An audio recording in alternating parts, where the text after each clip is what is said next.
Welcome.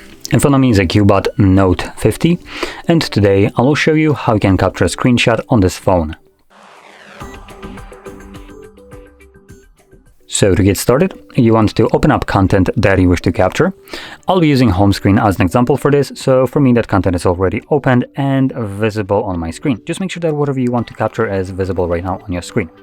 Once that is the case, all you need to do is hold your power button and volume down at the same time. You'll have a sound along with a flash and a pop-up with edit and share options, and after a moment this will disappear. Once it does so, you can find your screenshot in your Photos application.